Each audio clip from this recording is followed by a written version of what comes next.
Lectura del libro del Deuteronomio. Moisés habló al pueblo diciendo: Pregúntale al tiempo pasado, a los días que te han precedido desde que el Señor creó al hombre sobre la tierra, si de un extremo al otro del cielo sucedió alguna vez algo tan admirable o se oyó una cosa semejante. ¿Qué pueblo oyó la voz de Dios que hablaba desde el fuego, como la oíste tú, y pudo sobrevivir? ¿O qué Dios intentó venir a tomar para sí una nación de en medio de otra, con milagros, signos y prodigios, combatiendo con mano poderosa y brazo fuerte, y realizando tremendas hazañas, como el Señor, tu Dios, lo hizo por ti en Egipto, ante tus mismos ojos?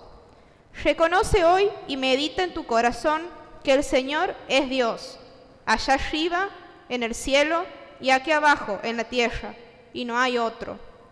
Observa los preceptos y los mandamientos que hoy te prescribo. Así serás feliz, tú y tus hijos, después de ti, y vivirás mucho tiempo en la tierra que el Señor, tu Dios, te da para siempre. Palabra de Dios.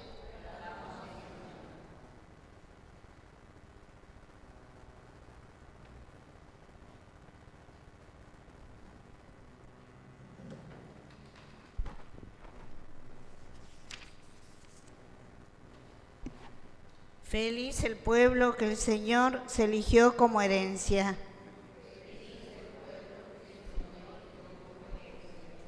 La palabra del Señor es recta, y Él obra siempre con lealtad. Él ama la justicia y el derecho, y la tierra está llena de su amor. Feliz el pueblo que el Señor se eligió como herencia. La palabra del Señor hizo el cielo, y el aliento de su boca los ejércitos celestiales, porque Él lo dijo y el mundo existió. Él dio una orden y todo subsiste. Feliz el pueblo que el Señor se eligió como herencia. Los ojos del Señor están fijos sobre sus fieles, porque los que esperan en su misericordia para librar sus vidas de la muerte y sustentarlos en el tiempo de indigencia. Feliz el pueblo que el Señor se eligió como herencia. Nuestra alma espera en el Señor. Él es nuestra ayuda y nuestro escudo. Señor, que tu amor descienda sobre nosotros, conforme a la esperanza que tenemos en ti. Feliz el pueblo que el Señor se eligió como herencia.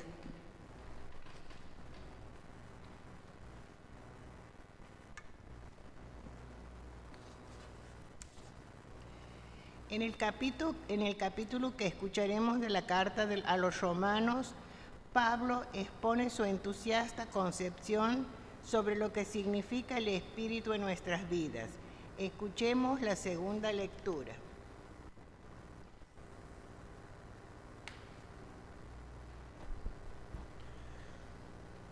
Lectura de la carta del apóstol San Pablo a los cristianos de Roma. Hermanos, todos los que son conducidos por el Espíritu de Dios son hijos de Dios. Y ustedes no han recibido un espíritu de esclavos para volver a caer en el temor, sino el espíritu de hijos adoptivos que nos hace llamar a Dios Abba, es decir, Padre. El mismo Espíritu se une a nuestro espíritu para dar testimonio de que somos hijos de Dios. Y si somos hijos, también somos herederos, herederos de Dios y coherederos de Cristo, porque sufrimos con Él para ser glorificados con Él. Palabra de Dios.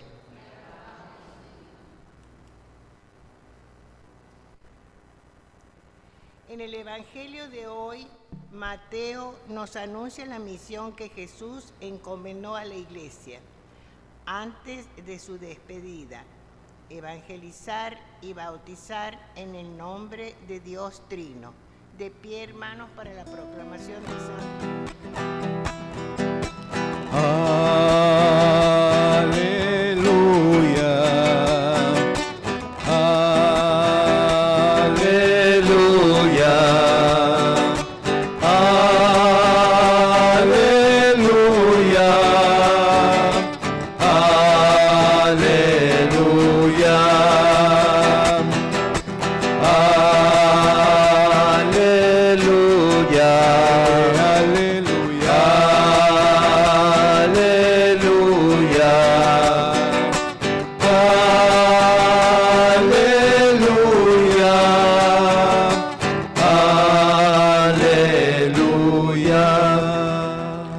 Gloria al Padre, al Hijo y al Espíritu Santo, al Dios que es, que era y que vendrá. Aleluya. Aleluya.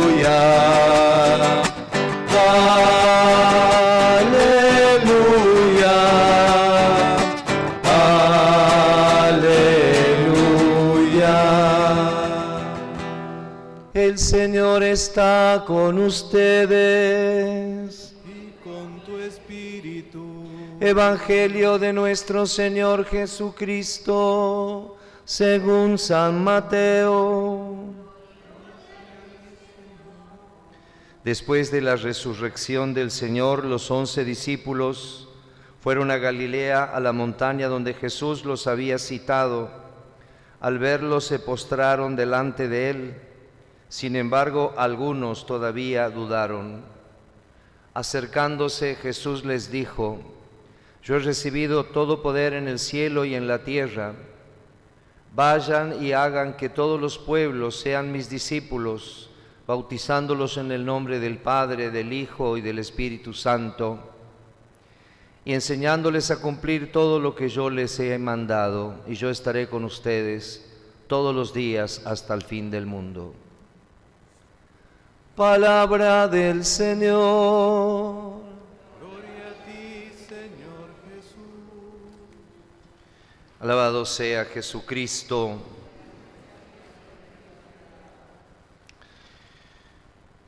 Hemos vivido el tiempo pascual durante 50 días, que ha concluido con la fiesta de Pentecostés del día domingo pasado.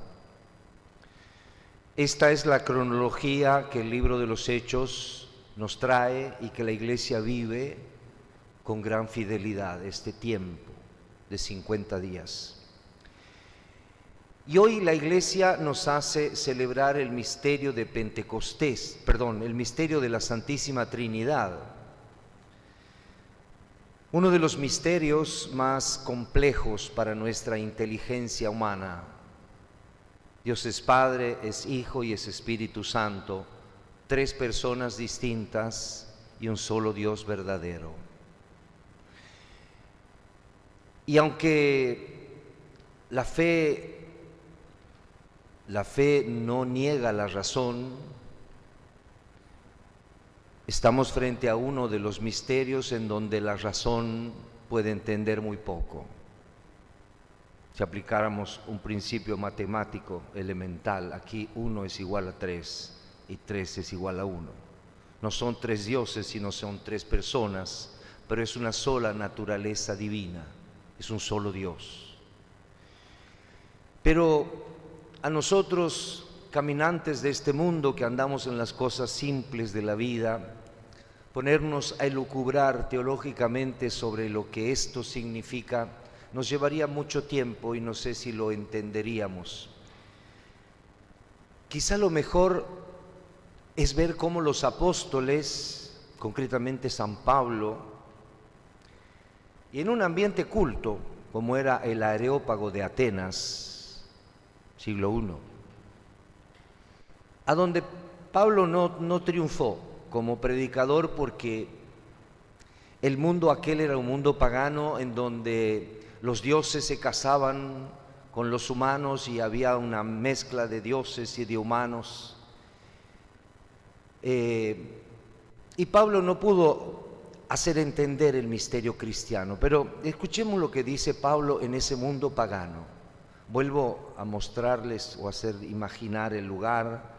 El Areópago sería como la plaza pública de Atenas, a donde se juntaban los poetas y los filósofos a discutir y a escuchar la última novedad intelectual que pasaba por aquel entonces.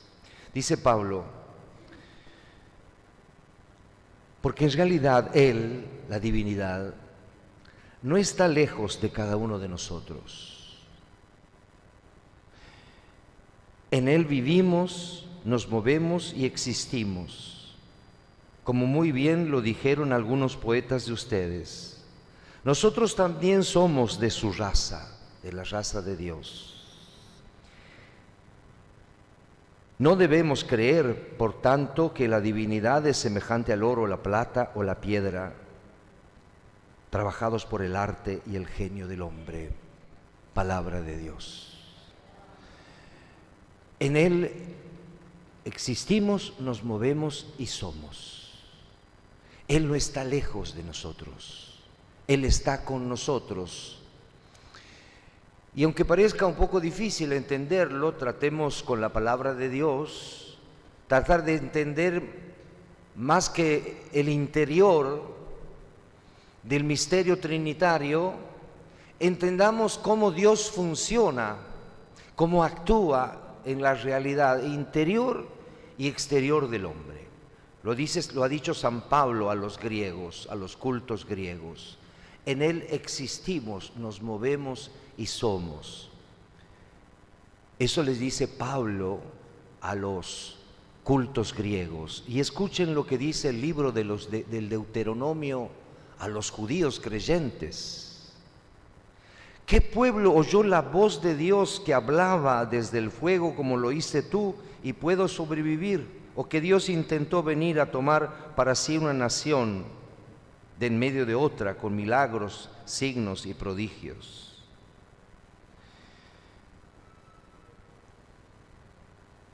Reconozcan hoy y reconoce hoy, medita en tu corazón que el Señor es Dios allá arriba en el cielo y aquí abajo en la tierra y no hay otro. Palabra de Dios.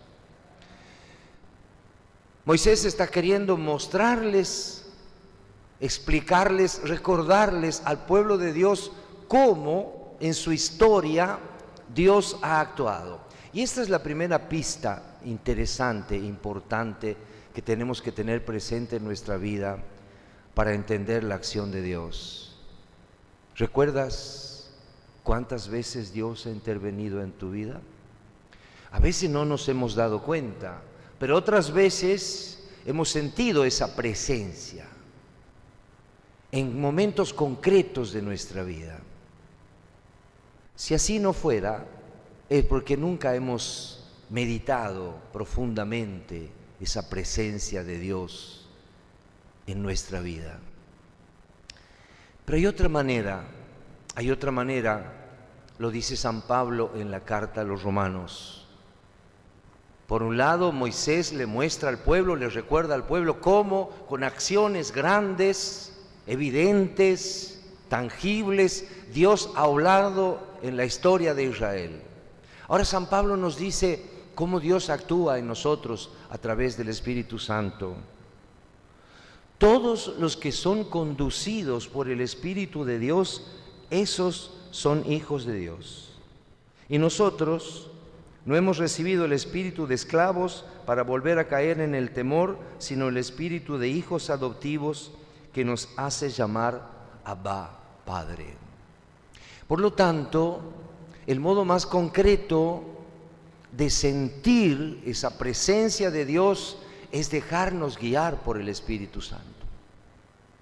Y eso se logra solamente cuando tenemos oración.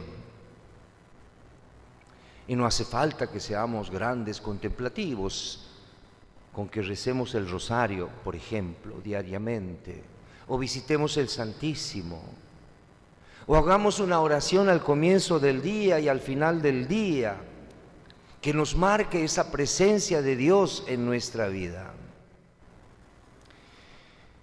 El Evangelio de Mateo, como les decía recién, que es el Evangelio que hemos leído hoy, son los últimos versículos del Evangelio. Y en estos últimos versículos, Jesús revela a sus apóstoles el misterio trinitario. Vayan por el mundo y hagan que todos los pueblos sean mis discípulos, bautizándolos en el nombre del Padre, del Hijo y del Espíritu Santo. Vayan por todo el mundo, vayan por todo el mundo. Es decir, el misterio trinitario no es simplemente un misterio para contemplar, para tratar de entender, también lo es. Pero fundamentalmente es la obra de la Trinidad en la Iglesia. Es la obra de la Trinidad en nuestra vida. Los que se dejan guiar por el Espíritu de Dios, esos son hijos de Dios. San Pablo a la carta de los Romanos, capítulo 8, versículo 14. En Él nos movemos, existimos y somos. Muchas veces en nuestra vida, en los momentos de dificultad, de prueba, de tristeza, de amargura, de fracaso, y a veces en un solo día podemos pasar por el arco iris de muchas situaciones como estas que he descrito recién. Y qué importante es tener en cuenta que un hijo de Dios es aquel que se deja conducir por el Espíritu de Dios. No soy hijo de Dios simplemente porque me bautizaron, porque estoy en una institución católica, porque soy sacerdote o porque soy religioso o religiosa. El Hijo de Dios es aquel que se deja conducir por el Espíritu de Dios. Y eso nos hace libres y nos hace felices y nos hace alegres. Uno de los mayores problemas que tiene el hombre de todos los tiempos y sobre todo de este tiempo es no vivir en la esfera de Dios, porque nos parece más inteligente, somos más libres y no dependemos de Dios, de nadie y tampoco de Dios. Como decimos por ahí o escuchamos por ahí, mi vida es mía, yo hago con mi vida lo que quiero. Sí, haz lo que quieras, pero no sé si te va a ir bien, porque tu vida es un préstamo de Dios, no es totalmente tuya. Es un préstamo que dura en el tiempo. Y si fuéramos verdaderamente inteligentes, tendríamos que descubrir lo que San Pablo le dice a los sabios atenienses: en Él nos movemos, existimos y somos. Y cuando intentamos, por el pecado, por nuestros caprichos, por nuestra falta de oración, por nuestro descuido, vivir fuera de Dios, somos como peces fuera del agua, aunque nos parezca que así es mejor. Moviéndonos bajo el amparo de Dios, somos felices y de eso tenemos que convencernos, aunque a veces cuesta. Es como una disciplina. Un atleta que quiere alcanzar una meta tiene que esforzarse, tiene que entrenarse. Y la vida cristiana es algo así, es un entrenamiento continuo. Sobre todo de mantenernos en la presencia de Dios y de percibir estas presencias, que no solamente están en la palabra de Dios, que no solamente están en la Eucaristía, sí lo están fundamentalmente en la palabra de Dios y en la Eucaristía, pero el Espíritu Santo se mueve. Es el Espíritu Creador que está presente en todas las cosas buenas de la vida. Y por eso también tenemos que tener el Wi-Fi encendido para percibir esa presencia del Espíritu Santo en tantas situaciones de nuestra vida y en personas que no son necesariamente cristianas o católicas, pero que son buena gente y que son buenas personas. También ahí está el Espíritu Santo y tenemos que estar atentos, porque Dios nos habla a través de muchas circunstancias. En Él existimos, nos movemos y somos. Hagamos el esfuerzo de permanecer en ese ámbito como los peces en el agua. Cuando intentamos salir de ese mundo con una pretensión falsa de libertad, nos enfermamos, nos cansamos, nos agobiamos, porque estamos hechos para vivir en Dios, somos criaturas suyas. Ese es el gran descubrimiento que tenemos que hacer cada día, descubrir su presencia, su ternura, porque Él es nuestro Padre. Que así sea.